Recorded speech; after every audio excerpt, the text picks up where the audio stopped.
A paz do Senhor, aqui é o professor Marco Faleiro, da Logos Ensino Superior de Teologia. Nós estamos na disciplina Panorama da Bíblia e esta é a quarta parte da aula dupla 2, que é a aula 3 e 4. Na primeira parte, então, da aula 4. Nós estamos, então, na segunda aula da aula dupla. E nós estamos a falar do período pré-diluviano, que é de Adão a Noé. Nós estamos sempre colocando a linha de tempo que você pode construir na sua casa ou onde você estiver a estudar, né? Num papel, num cartaz, como nós já propomos a você, ou até mesmo no computador, né? Está aí essa visão de linha de tempo cronológica milenar, né, em que tem os 7 períodos que nós vamos estudar nos 4.100 anos da Bíblia. Esse é o período pré-diluviano, ou seja, antes do dilúvio. Como foi o tempo antes do dilúvio? Nós estamos tendo uma visão histórica desse período, mas estamos considerando em primeiro lugar a questão geográfica. Nós vamos falar agora, nessa parte, sobre mais um ponto que nós já até citamos ele, que é a questão da chuva, que é um ponto geográfico a ser analisado, porque está na Bíblia, né? Então é um item a ser considerado. E vamos também entrar um pouco na geopolítica, que vai ser a segunda parte dessa parte que nós estamos a falar, né? Então você está a ver aí um pouquinho daquilo que nós já falamos, inclusive sobre as teses da Pangeia e do eixo zero, né? O mundo pré-adâmico, a questão das eras geológicas ou 7 dias, né? A questão dos anos lunares que nós falamos, as histórias que nós temos, né, com a criação, o Éden, Adão e Eva, Abel e Caim, 7 Enos, né? Enoque, Matusalém, Noé. Nós temos então todas essas realidades que nós já começamos a falar e vamos falar um pouco mais depois. Mas voltando aí a essa questão geográfica pré-diluviana, a Bíblia fala em Gênesis 2, 5 e 6 uma característica estranha para nós. A terra não tinha chuva, veja. E toda planta do campo que ainda não estava na terra, e toda erva do campo que ainda não brotava, porque Deus ainda o Senhor, porque ainda o Senhor Deus não tinha feito chover sobre a terra, e não havia homem para lavrar a terra. Um vapor, porém, subia da terra e regava toda a face da terra. Veja, toda face da terra. A ideia é a terra toda, o globo terrestre, né? Estava envolvido nessa realidade, que era uma realidade geográfica. As características culturais desse período, né, a gente já vê a possibilidade da formação de cidades e aldeias, provavelmente em tendas. Se existiam cidades muradas, nós não sabemos. É possível que sim? É. Algumas pessoas até afirmam que algumas das construções inexplicáveis que nós encontramos hoje podem ter sido construções pré-diluvianas. Por exemplo, para alguns, as pirâmides do Egito teriam sido construídas antes e não depois do dilúvio, né? Stenholm, por exemplo, lá na Inglaterra, poderia ter sido construído antes, né? Então, aquela questão lá daquelas estátuas da Ilha de Páscoa, né? Que são gigantescas, mas só aparece a cabeça delas, né? Talvez até aquelas cidades perdidas de Tiahuanaco lá nos Andes, né? Porque, por exemplo, a catástrofe do dilúvio poderia ter criado até a questão dos Andes, né? Montanhas podem ter subido, né? Aquilo que estava na região baixa pode ter subido muito alto. A gente não sabe, de fato, o que é essas possibilidades, né? Nós temos também a questão de considerar se havia pesos e medidas, se haveria dinheiro naquela época, divisão de propriedade, formação. Nós sabemos que depois do dilúvio tem uma formação da Torre de Babel. E essa tecnologia já deve ter sido feita antes, né? Noé deve ter vindo já com muito conhecimento. É lógico que muito conhecimento se perdeu, porque se você só levasse 8 pessoas dos dias atuais numa arca, Obviamente, essas 8 pessoas não teriam todo o conhecimento da tecnologia, mas muita coisa nós teríamos, né? E muitas coisas nós iríamos tentar imitar ou refazer, né? Que deve ter sido o que aconteceu com Noé, né? Então, antes pode ter acontecido isso. Nós já vimos a realidade de pastor e agricultor claramente na Bíblia, porque Abel e Caim, um era pastor, o outro era agricultor, né? E nós vemos aí até a realidade de uma liderança, teoricamente seria política, né? Se houve guerras, exércitos, comandantes, né, a gente não tem essa percepção exata, mas pode ter havido, né? Música a gente sabe que tinha, inclusive teve o criador da música, né? Até de instrumentos musicais, né? Nós temos também as casas, nós não sabemos como era, mas a Torre de Babel era de tijolinho, então pode ser que eles já tinham a ideia dos tijolos queimados, né?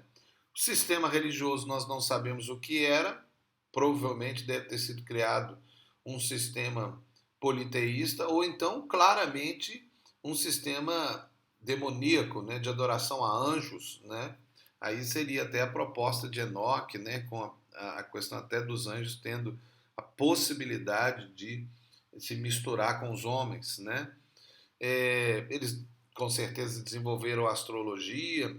Existe dentro da proposta de Flávio Josefo a ideia de que a escrita já tinha sido criada no período pré-diluviano. Inclusive Flávio Josefo diz que Sete, né, que foi aquele filho de Adão, ele teria escrito numa pedra, e essa pedra ainda conforme ele era vista no tempo de Flávio Josefo, que é o tempo de Jesus, né, ainda era vista, e que Sete teria profetizado que a terra seria destruída pela água e depois pelo fogo.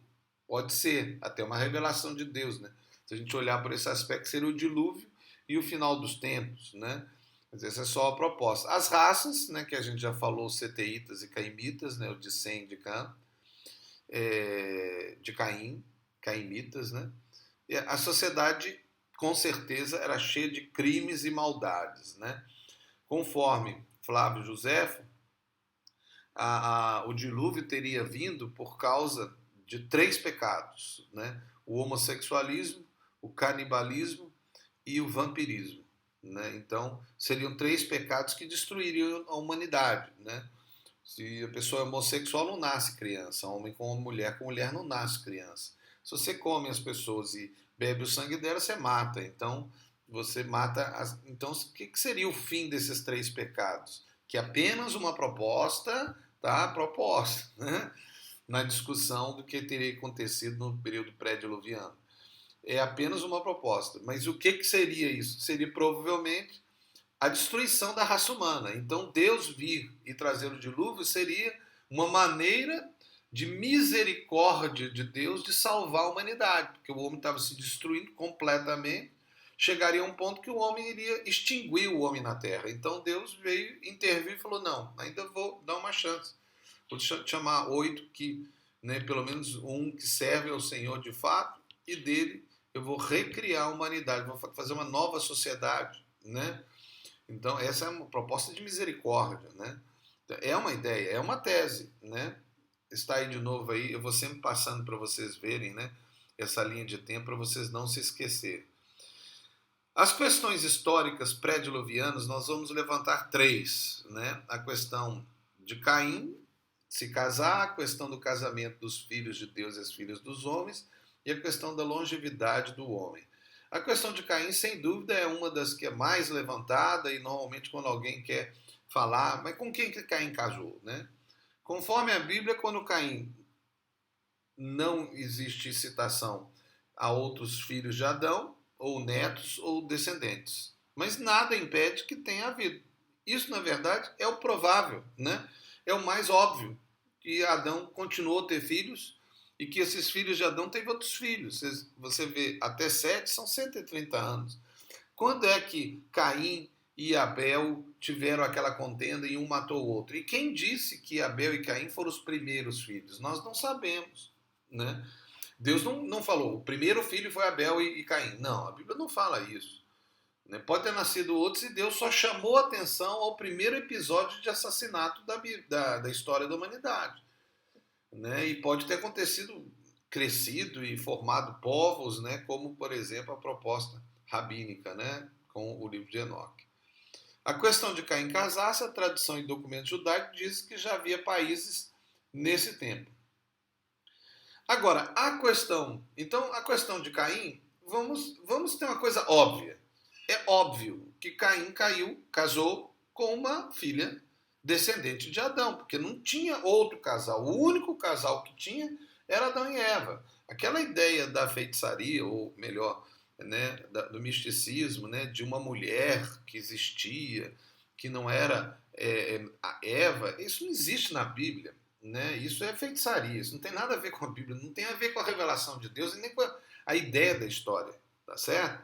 Até a proposta do DNA nos leva à ideia de um casal, um só, não tinha outro. Então preste atenção. A questão de Caim ter casado com alguém, ele casou com uma descendente de Adão. Ponto final, isso é bíblico. Fora isso, é extrapolar a Bíblia, tá? Agora, como que foi, quantos povos, isso aí já é outra realidade. As filhas dos homens e filhos de Deus, a gente entra aí na tese dos Néfilins, né? A tradição judaica é que foram os filhos de Sete que misturaram com as filhas de Caim, que foi inclusive o adotado pelos reformados, tá certo? Nós.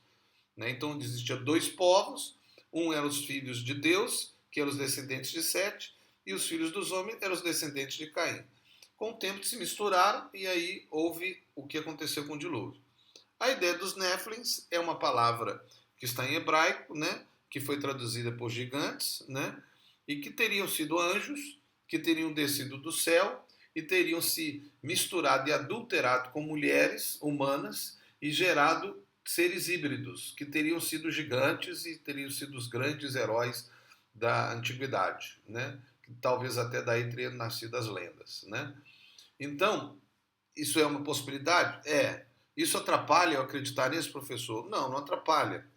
Isso só não te salva. Então, se você achar, não muda nada. Se você acreditar nisso ou não, não muda nada. É lógico que isso aí pode ser uma proposta para os dias atuais, que assim também aconteceu em Canaã, né? Então foi por isso que Deus enviou depois a destruição daqueles povos, que começou a acontecer a mesma coisa que aconteceu antes do dilúvio, então Deus teve que exterminar aqueles 7 povos, porque já havia situação de seres híbridos dentro daqueles novos povos, né? Fazendo uma distorção da raça humana, né? Como se fosse um experimento, atualmente, um experimento de mutação genética, né? Bom, mas isso aí é só proposta. Fica aí, se alguém quiser estudar a teoria dos Néfilins, pode estudar, isso não vai te desviar da fé. Eu não recomendo você ensinar isso na igreja, porque isso é algo que não vai trazer benefício nenhum saber. Mas é importante você, que é um estudante, saber, porque você vai sempre se encontrar com alguém que vai perguntar sobre isso. Você deve saber o que é isso. E deve saber a proposta, né? Os reformados retiraram isso, essa discussão, né? E é o que é normal nas igrejas pentecostais e nas igrejas até históricas reformadas, essa discussão sobre os Néfilins, que seriam os povos ou os anjos. Né? Então aí está duas propostas que nós conversamos, né? Primeira questão das chuvas, né? Isso aí entraria a tese do eixo zero, né? Com a inclinação dele, né? E a outra proposta, a proposta dos dois povos, ou que seriam de homens, ou seriam com a questão da entrada dos anjos, né, que seriam os Néfilins. Então está aí essa proposta, se você quiser estudar com mais calma, você pode estudar depois. Que Deus abençoe.